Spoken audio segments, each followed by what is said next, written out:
Hi folks, how's it going? James here on New Year's Eve 2018. Hope you're all well. Had a great festive season. In the background you may faintly be able to hear this record, a recent addition to the collection. This is Can't Stand the Rosillos, and I picked this up from Alan Hughes' Film Nostalgia and Music, a little record shop in my hometown of Wrexham, while I was over at my folks for Christmas. This record was kind of lying flat on the counter. I put my stack together already and I put it down, and Alan was just sorting me out, and then I noticed this underneath with a price sticker on it of £1.99. So I said to Alan, "Why are you selling that so cheaply?" And he said, "Oh, it's just the condition's not very good." But I looked at it and it didn't look too bad. It was a bit scuffed here and there, but it looked playable. So I picked it up and it plays absolutely fine, you know. In fact, it plays a lot better than a lot of new records that you buy. You know, you buy these new represses and there's all sorts of sound issues. You buy some beat up old punk album from 1978 for £1.99 and it sounds great. So yeah, really chuffed to get this.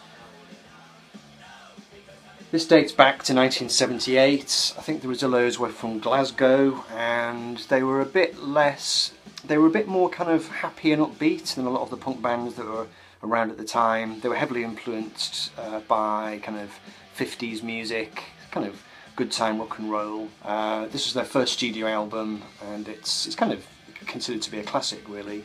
There was one big hit single from the record which was a cover version of Somebody's Gonna Get Their Head Kicked In Tonight, and the original version of that, well, it was a cover version of a song originally done by Fleetwood Mac, but they released it under a different name.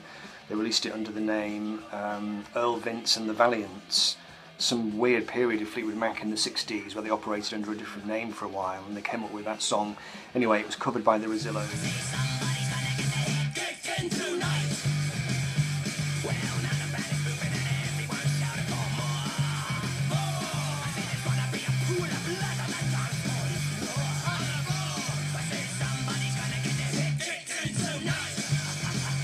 A second hit from this record as well, called Top of the Pops, which also came out in 1978.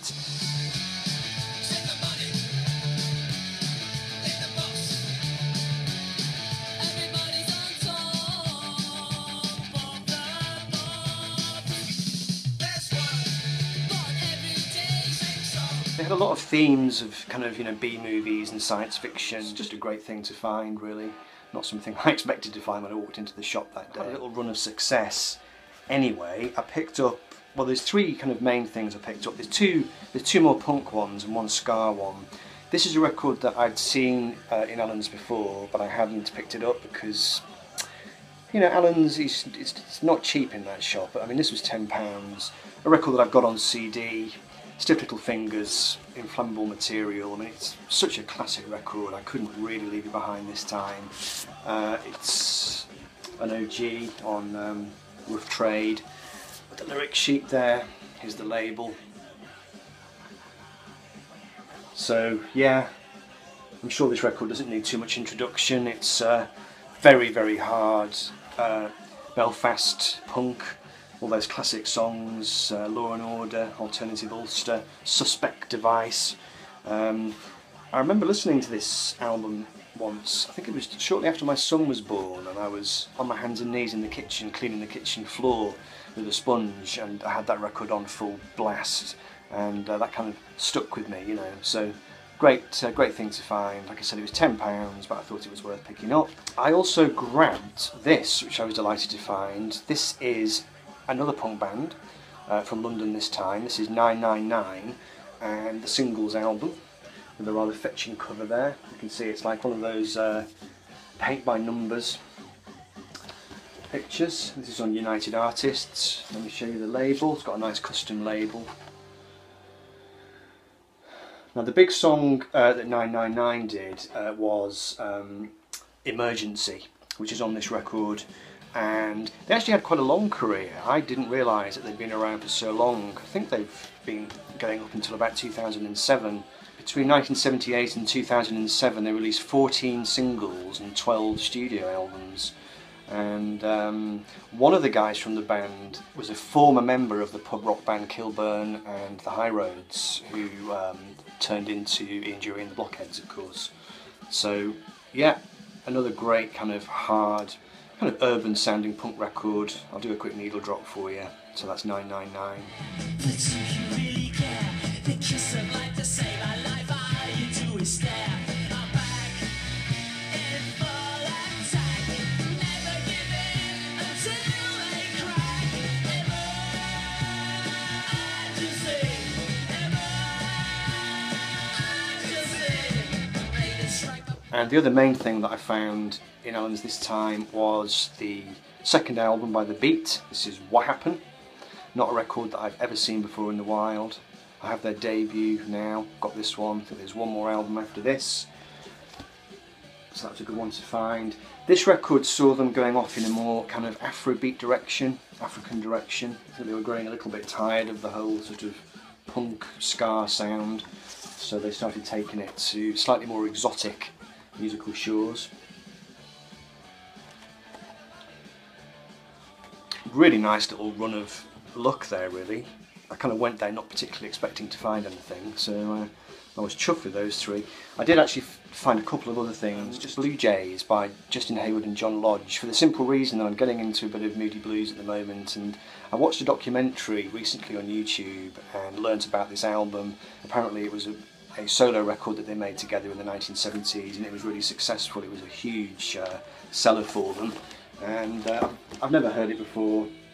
I haven't played this yet, so I thought I would take a punt on that. And I did actually pick up another copy. I do have this already, In Search of a Lost Chord, but my copy was a bit dodgy, and I've got an old copy of it from the 60s. I think this is also an OG, but it's just in much better shape, and it's on that original wonderful DRAM label, Duramic Sound System. I did pick up another Moody's record as well, but I couldn't find that one in time to make the video. So yeah, I just thought I would show you those because, well, I say wipe the slate clean before the new year. There's no way I'm going to do that. I've got a huge backlog of stuff. So just before I go then, let me show you a few things I had for Christmas. I had the Kurt Weill record, Bottle It In. I'm a big fan of this guy. I need to do a video on him at some point. He just looks like such a dork on that cover there. I'm sure it must be deliberate, why he has that kind of facial expression. But first listen, this is a great record.